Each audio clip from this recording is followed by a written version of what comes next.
Art and culture है, तो वो हम कैसे तैयार करें?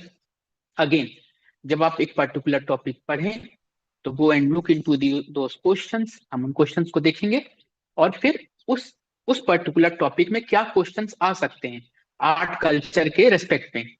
ठीक है, आर्ट कल्चर के रेस्पेक्ट में। जैसे कि पुराना क्वेश्चन था जो, तो उसमें सोसाइटी भी दे आस्क है ना, कल्चर भी पूछते हैं, तो कल्चर में ही सोसाइटी आ जाती है एक्चुअली में, है ना। तो मोस्ट ऑफ द टाइम एक क्वेश्चन जो बार बार उन्होंने दो चार बार पूछा है, तो ऋग्वेदिक और लेटर वैदिक जो है ना, ऋग्वेदिक पीरियड और जो लेटर वैदिक है, अर्ली वैदिक और लेटर वैदिक, उसमें comparison they sometime they ask comparison की वुमेन की कंडीशन अर्ली वैदिक और लेटर वैदिक में कैसे हो गए, कमेंट करो, जो भी है उसको डिस्क्राइब करो, है ना। तो आपको ये पता होना चाहिए कि अर्ली वैदिक में कौन कौन सी सभा समिति क्या क्या था और वुमेन्स को क्या राइट थे। लेटर वैदिक में क्या पॉलिटिकल चेंज हुआ जिसके कारण वुमेन्स की बहुत सारी राइट्स चली गई, है ना। तो वहां से वुमेन्स का डिक्लाइन चालू हो गया। तो then you have to put some examples, कुछ वुमेन्स के नाम देने पड़ेंगे अर्ली वैदिक से, कुछ कस्टम्स के नाम देने पड़ेंगे लेटर से।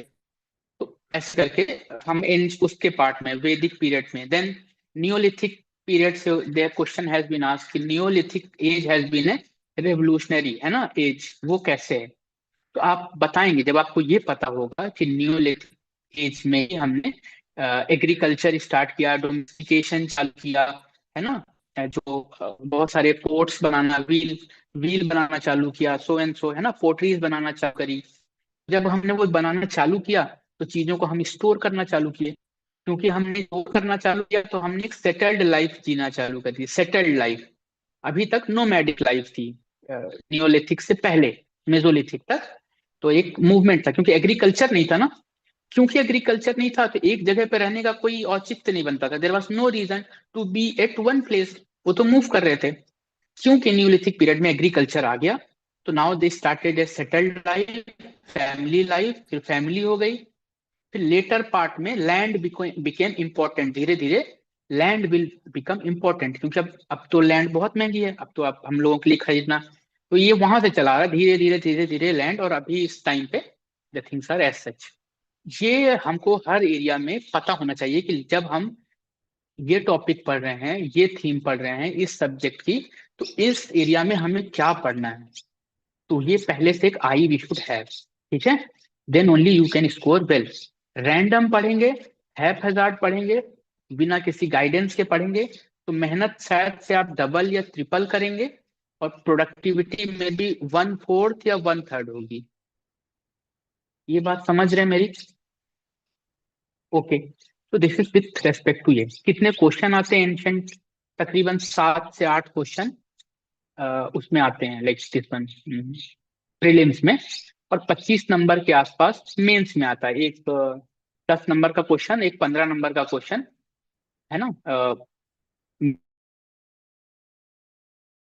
तकरीबन 16 नंबर, जो कि 8 क्वेश्चन होते हैं, 7 से 8 क्वेश्चन, 6 7 8 ऐसे चलता है, एंशंट इंडिया से आते हैं। तो उसमें एंशंट इंडिया में फैक्ट और इंफॉर्मेशन आएंगी, एंड देन फिर कुछ कल्चर का पार्ट है, तो वहां से वो कुछ पूछ सकते हैं, पूछते हैं वहां से।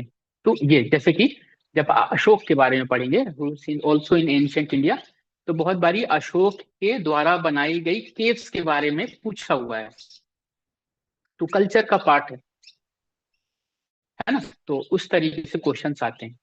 That is how you should approach ancient. इसके अलावा कोई भी, मतलब बहुत सारी लोग स्ट्रेटेजी बताएंगे, बट ये एक स्ट्रेटेजी है जिसके साथ आप चल सकते हैं, आंख मूंद के, अपने ऊपर ट्रस्ट करके, मेरे ऊपर ट्रस्ट कर लें, because what ever I am saying, I am watching my words.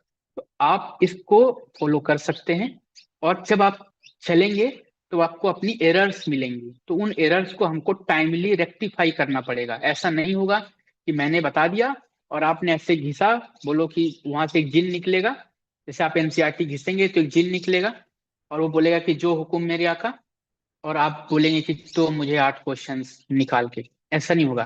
पहली बार देंगे तो फिर आप रीड करेंगे, देंगे, क्वेश्चन सॉल्व करेंगे, तो 3 2 3 4 गलत हो जाएंगे, है ना। मतलब कि लेट से आपने 15 क्वेश्चन किए, तो आधे सही होंगे आधे गलत हो जाएंगे, कोई इशू नहीं है, अभी हो जाने दो गलत।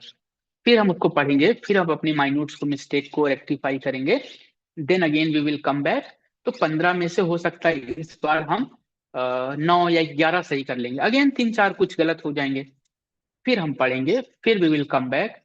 This process is tough to check yourself, to come back, to rectify and again उसको एग्जीक्यूट करना, यही प्रोसेस सक्सेस का है और यही टफ है।